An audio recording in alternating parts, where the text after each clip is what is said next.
पत्र के लिए धन्यवाद। कार्यक्रम के सभी श्रोताओं को ध्वनि मित्र पांडुरंग पुराणिक का नमस्कार और अरुण पांडे जी आपको भी नमस्कार। श्रोताओं को अरुण पांडे का नमस्कार। पांडुरंग जी आपको भी नमस्कार। अरुण पांडे जी शुरू करते हैं। श्रोताओं की आदत तो बदली जब भी नहीं आप है। शुरू करते हैं मुझे वो याद आ जाता है कि हम लोग बचपन में कहते थे शुरू करें अंताक्षरी। हाँ, तो पत्र के धन्यवाद। शुरू करते हैं।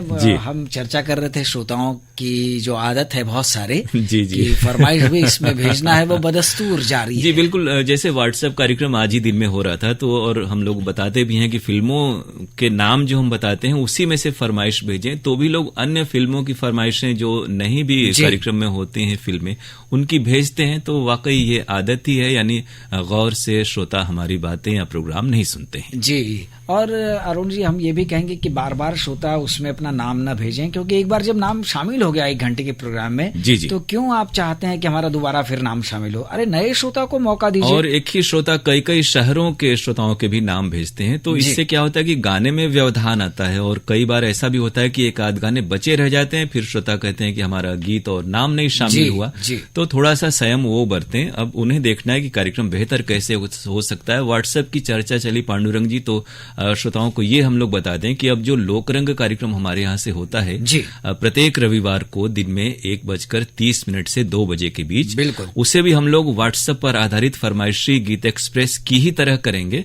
यानी आपको कार्यक्रम के शुरुआत में 1:30 पर जो 4-5 कलाकारों के नाम हम बताएंगे उनके ही गीत आप फरमाइश कर सकते हैं व्हाट्सएप के जरिए। नंबर हमारा वही है जो फरमाइशी गीत एक्सप्रेस का व्हाट्सएप नंबर है 7905519981। तो इस रविवार से, हालांकि इसमें अगर आपके खत आएंगे तो खत भी शामिल होंगे, लेकिन कार्यक्रम सजीव होगा और व्हाट्सएप पर आधारित होगा और उसके लिए फरमाइश आपको उसी दरमियान ही भेजना है। यानी हम लोगों ने जो वादा किया था पिछले कार्यक्रम में वो वादा हमने पूरा कर दिया। जी बिल्कुल, जो हमारे वश में होता है और जो लगता है कि व्यावहारिक है, क्योंकि खत आजकल कम आते हैं और ये भी हम लोग को देखना होता है कि बहुत आए श्रोता हैं जो अन्य राज्यों से भेजते हैं, तो हम लोग अपने मन से नहीं शामिल करते कि उन्हें भोजपुरी आती हो न आती हो।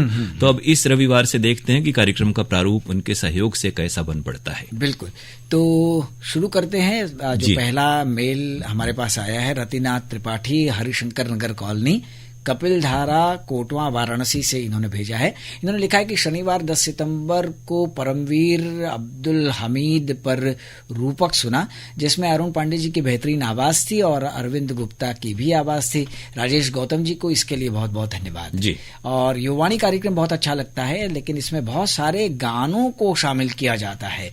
आधे घंटे में यदि आप गाने इतने शामिल करेंगे और सामग्री थोड़ी कम रहेगी तो इस बात का आप ध्यान रखिए। हमें लगता है कि थोड़ा सा, जैसा अभी आप उद्घोषणाएं भी सुन रहे होंगे कि युवाणी के लिए कंपेयर्स जो होते हैं उनकी हम ऑडिशन उनका करने वाले हैं, इसी तरह अनाउंसर और कंपेयर के भी ऑडिशन होंगे अन्य कार्यक्रमों के लिए। तो हो सकता है नए नए लोग आएंगे, नई प्रतिभाएं आएंगी, तो कार्यक्रम में कुछ आपको अधिक रोचकता और नयापन देखने सुनने को मिलेगा। जी, इन्होंने आगे लिखा है कि गुड मॉर्निंग बनारस 10 सितंबर को आशुतोष ने पेश किया था, वो कार्यक्रम हमें अच्छा लगा और 15 मिनट का जो समय होता है उसमें बहुत सारी चीजें शामिल की जाती हैं और वो कार्यक्रम बेहतरीन होता है, हमें अच्छा लगता है। सारे प्रस्तुतकर्ताओं को आशुतोष के साथ साथ बधाई। तो सभी की बधाई इस कार्यक्रम के जरिए आप तक पहुंच रही है और वीर अब्दुल हमीद पर जो रूपक आपको पसंद आया उसकी भी बधाई आपने जैसा लिखा है श्री राजेश कुमार गौतम जी तक कार्यक्रम के जरिए पहुंच रही। हम आपको बहुत शुक्रिया कह रहे हैं दिल से इस मेल के लिए।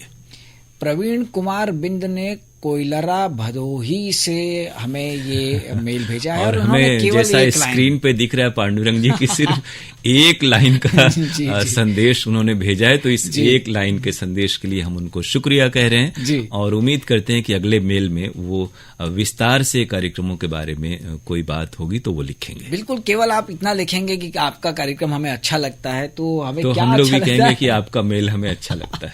बिल्कुल, तो बस उसका उत्तर यही है। धन्यवाद जी।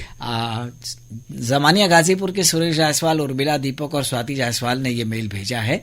इन्होंने लिखा है कि 23 अगस्त को आशुतोष ने गुड मॉर्निंग बनारस पेश किया था, उनका अंदाज हमें अच्छा लगा। 24 अगस्त को सना सलीम आपकी प्रस्तुति गुड मॉर्निंग बनारस वो भी हमें बहुत अच्छी लगी, और कुछ बातें, कुछ गीत कार्यक्रम भी इन्होंने ही पेश किया था, वो भी हमें बहुत ही अच्छा लगा, दिल को छू गया। इसके लिए सना सलीम को भी बधाई। 26 अगस्त को हम और हमारा स्वास्थ्य में डॉक्टर दीपक मिश्रा से अशोक पांडे की बातचीत नेत्रदान को लेकर थी, अच्छी जानकारी मिली, तो इन दोनों को हमारी ओर से बधाई। 28 अगस्त को सरोज बिसारिया का लिखा जो प्रहसन था जी, हाँ मैं लड़की हूँ, ये प्रहसन भी मनोरंजन से भरपूर था। अच्छी प्रस्तुति के लिए किशोर कुमार और लेखिका को बधाई। तो सुरेश जी, आपके मेल तो नियमित आते हैं, और पहले कहें कि नेत्रदान वाकई महादान है और हम सबको इसका संकल्प लेना चाहिए। समाज में जितनी जागरूकता आ पाए हम लोगों के प्रयास से, हम लोगों की कोशिश यही रहती है कि ऐसे जो भी अवसर आए, जैसे हाल में नेत्रदान पखवाड़ा चल रहा था, और इसी तरह के जब भी अवसर आते हैं तो हम आपको विशेषज्ञों से प्रेरक और उपयोगी बातचीत सुनवाने की कोशिश करते हैं। तमाम अन्य कार्यक्रमों के लिए भी प्रस्तोताओं तक आपकी बधाई पहुंच रही है। बहुत शुक्रिया इस मेल के लिए। ये सोनू अंसारी, हबीब अंसारी और लंबे बाबू खान का ये मेल आया है जी। हमको लगता है कि नाम बड़े और मैसेज छोटे जैसी बात लग रही है। ईदगाह रामनगर से ये मैसेज मचरहट्टा जी, बिल्कुल। तो इन्होंने केवल यही लिखा है कि सोमवार से शनिवार तक जी। अब जैसे हम लोग 11:30 से 12:30 तक आमतौर पर गाने ही, तो इनका कहना है कि यदि आप ये 11 से 12 बजे तक कर देंगे फरमाइशी कार्यक्रम तो ज्यादा अच्छा होगा। अब कहते हैं ना पांडुरंग जी, संतोषम परम सुखम, हम लोग कुछ भी करते हैं तो कुछ न कुछ उसमें हो ही जाता है। बहरहाल आपकी ये जो सलाह है वो हम लोग नोट कर ले रहे हैं, और भविष्य में ऐसी कोई गुंजाइश बनी तो जरूर इस पर गौर करेंगे। राजकिशोर चौहान और उर्फ बड़क चौहान जी जी, ये गढ़नोखा लालगंज रोहतास बिहार से भेज रहे हैं। इन्होंने लिखा है कि 7 सितंबर को गृहलक्ष्मी में काशी हिंदू विश्वविद्यालय की स्त्री रोग विशेषज्ञ डॉक्टर नीलम जी से नेहा जी की बातचीत गर्भावस्था में महिलाओं का खान पान कैसा हो इस विषय पर प्रसारित हुई थी। वो बातचीत हमें बहुत अच्छी लगी, बड़े विस्तार से जानकारी दी गई थी। इसी दिन कृषि जगत में डॉक्टर सुधाकर सिंह से दिनेश जी की बातचीत पपीता की बागवानी के संबंध में थी। ये बातचीत भी बहुत ही अच्छी लगी। ये लिख रहे हैं कि हमने भी 5 पौधे पपीता के लगाए हैं, तो हमें इससे लाभ होगा। बिल्कुल लाभ होगा, बहुत ही पौष्टिक और फायदेमंद फल है, और आपको इसका फल मिले हम यही कामना करते हैं। बिल्कुल। 8 सितंबर को कृषि जगत में मुन्नीलाल जी की वार्ता साक्षरता का महत्व, ये हमने सुनी। वार्ता ज्ञानवर्धक और सार्थक थी। 12 सितंबर को गृहलक्ष्मी में अंजना जी द्वारा कहानी गेस्ट रूम बेहद अच्छी लगी। कृषि जगत में इसी दिन डॉक्टर संजीव कुमार से दिनेश जी की बातचीत थी मधुमेह के बारे में, तो ये बातचीत भी विषय पर बहुत अच्छी जानकारी देने वाली थी। 16 सितंबर को कृषि जगत में नवनीत कुमार से वार्ता बैगन पर जुड़ी हुई थी कि बैगन का पौधा कैसे लगाएं और क्या करें, सारी चीजें तो हमने भी लगाया है। तो इस वार्ता से हम भी लाभ उठा रहे हैं, इसके लिए धन्यवाद। 19 सितंबर को कृषि जगत में हृदय रोग विशेषज्ञ डॉक्टर विवेक राय से दिनेश जी ने बातचीत की थी, तो ये बातचीत भी बहुत उपयोगी थी। आजकल हृदय रोग की समस्या बहुत बढ़ रही है, तो इस बातचीत से सभी को बहुत लाभ होगा। 20 सितंबर को अंगनैया में डॉक्टर जोशना चतुर्वेदी से प्लास्टिक के प्रयोग से बचे संबंध में जो वार्ता थी, वो वार्ता भी बहुत अच्छी लगी। और निश्चित रूप से प्लास्टिक पर प्रतिबंध लगना चाहिए, जिससे बड़ी राहत मिल सकती है। बिल्कुल आपने सही कहा, और आप बिल्कुल राजकिशोर जी हमारे व्यावहारिक श्रोता हैं, और अंगनैया और कृषि जगत कार्यक्रम को न सिर्फ आप सुनते हैं बल्कि आप उसका अपने यहाँ व्यावहारिक जीवन में, खेती बाड़ी में और उपयोग भी करते हैं। जैसा आपने लिखा कि बैगन के पौधे आपने लगाए हैं और पपीते के भी पौधे आपने लगाए हैं, तो आपके जरिए इन कार्यक्रमों से जुड़ी प्रतिक्रिया आ जाती है, हमें बहुत खुशी होती है। और आपकी बधाई विशेषज्ञों तक और कार्यक्रम के प्रस्तोता दिनेश कुमार सिंह जी तक पहुंच रही है, क्योंकि पांडुरंग जी अधिकतर जो श्रोता हैं वो फिल्मी गानों के ही कार्यक्रम के, और जो बहुत मुख्य धारा के कार्यक्रम है फरमाइशी गीत एक्सप्रेस, हेलो फरमाइश वगैरह, उसकी चर्चा करते हैं, आरोग्यम की चर्चा करते हैं। लेकिन कृषि जगत और अंगनैया कार्यक्रम राजकिशोर जी नियमित रूप से सुनते हैं और बिल्कुल तिथिवार उसके बारे में अपनी प्रतिक्रिया हम तक भेजते हैं, और हम इन्हें शुक्रिया कहें। अब नवरात्र हालांकि बीत चुका है, लेकिन इन्होंने नवरात्र की विजयादशमी की ढेर सारी शुभकामनाएं देते हुए एक सुझाव दिया है कि रसरंग कार्यक्रम जो होता है उसमें राग पहाड़ी पर आधारित गीत भी यदि आप सुनवाएंगे तो अच्छा लगेगा, और गीतांजलि कार्यक्रम भी बहुत अच्छा है। तो गीतांजलि के लिए आपको शुक्रिया। रसरंग कार्यक्रम में पहाड़ी पर गीत आते हैं। अभी मैं भी कई दिन ड्यूटी पे था तो उसमें पहाड़ी राग पर भी गीत आपको सुनवाए गए थे। भविष्य में भी आप इस कार्यक्रम को नियमित रूप से सुनते रहें, इस पर आधारित गाने आपको सुनने को जरूर मिलेंगे। एक शिकायत इन्होंने लिखी है जी कि 7 दिन फरमाइशी कार्यक्रम आपके केंद्र से होते हैं, प्रसारित किए जाते हैं, हम सुनते भी हैं, लेकिन कभी कभी ऐसा होता है कि कोई प्रोग्राम 2 दिन लगातार आता है, रिपीट होता है, ऐसा कैसे हो जाता है? नहीं, हमें लग रहा है कि कभी जो रिले आ जाता है और उस कारण से वो कार्यक्रम रह जाता है, इसलिए आपको लगता होगा कि ये पुराना कार्यक्रम है। कई बार फोन इन की रिकॉर्डिंग जो होती है वो किन्हीं कारणों से रिले वगैरह के कारण बच जाती है, तो अगले हफ्ते हम एडजस्ट करते हैं।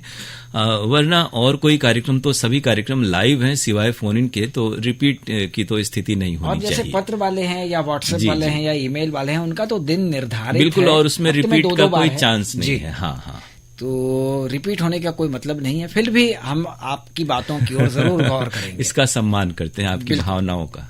तो आगे बढ़ते हैं और ये जो मेल आया है जी उसको लेते हैं।